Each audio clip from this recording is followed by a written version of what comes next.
Hi everyone, it's Steph and welcome back to the Lucy Bird.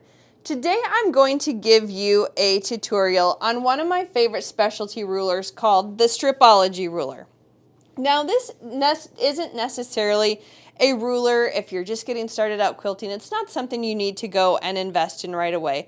But as you become a more advanced quilter, you're going to be looking for ways to do things quicker, more efficient, maybe with some more accuracy. And this is a great investment if that's something you're looking to do. So right now I have this ruler laid out on a piece of white foam board, and I did that just so that you can see the markings a little bit better before we get started, because I want to talk about what some of these markings are. So you can see the ruler goes from 20 inches long to 14 inches wide. And if you look closely down here at the legend, you can see that here is 0 and stars indicate 1.5 inch cuts from line 0 and squares are the 2.5 inch cuts.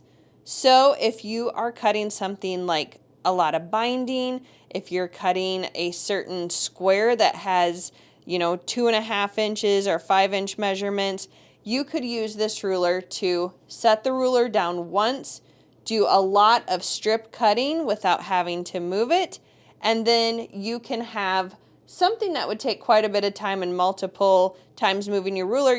This eliminates that. You can have it one and done. So let me show you a little bit how it works. I get this white out of the way and I'm going to pull in some yardage that I have. So this is just standard yardage. I'm going to cut some 2.5 inch binding strips for you. First thing you're going to notice is you can't just lay the ruler out on your fabric. There is a size limitation. This does come in different sizes. I do like this 14 by 20 just because it's a mobile size. I can pack this up easily for a quilt retreat. It's easy to store down here in my craft room. So I'm going to show you how you get around that limitation on a piece of yardage. So let me get this laid out here. First thing, I'm going to lay it out. Fold towards me, my selvage is up at the top. And I'm just going to fold this up here. You can see I have already done it once up here, but I'm using this fold to get rid of my selvage before I get started. So you can see I have a nice fold down here. I'm just going to use the top of this ruler and I'm going to strip away the selvage. That becomes junk. I'm just going to get rid of that there. Now I'm going to lay this ruler on my piece of folded fabric, and I'm going to use the fold at the bottom as baseline 1. I'm going to get a nice even strip over here. Actually, I'm going to put it at this white line here so I have room to get my rotary cutter in. But I'm going to cut up this 0 line. Normally I would not move my ruler at this point, but I do just want to show you what that does to get that away. I didn't go all the way through. It's a little awkward here with how the tripod's set up, so let me do that one more time.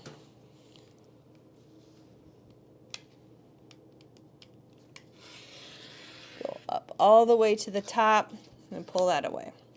Like I said, normally I wouldn't move that, but you can see now that I've got straight edge there, I've got straight edge here.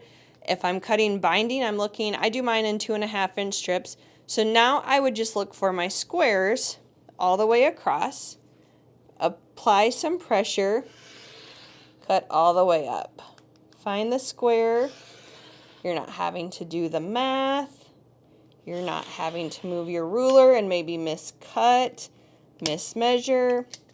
I do find I'm working with a 45mm rotary.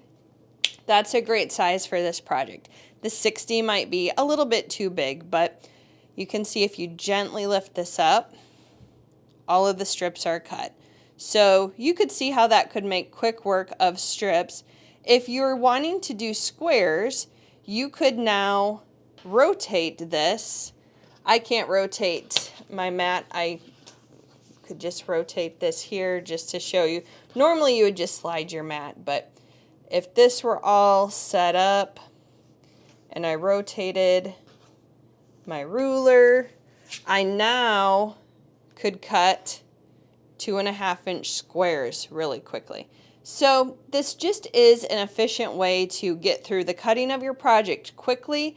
It really helps to eliminate miscuts and mismeasurements. So curious to know if this is a ruler you have tried, if you have found it useful, or if you're just used to, using your same old kind of standard quilting rulers. Tune in next week. I'd love to know your thoughts below. Drop me a comment. Tell me if there's anything else I can explain to you on the Striopology ruler. But in the meantime, have a great week. We'll see you back here next Monday.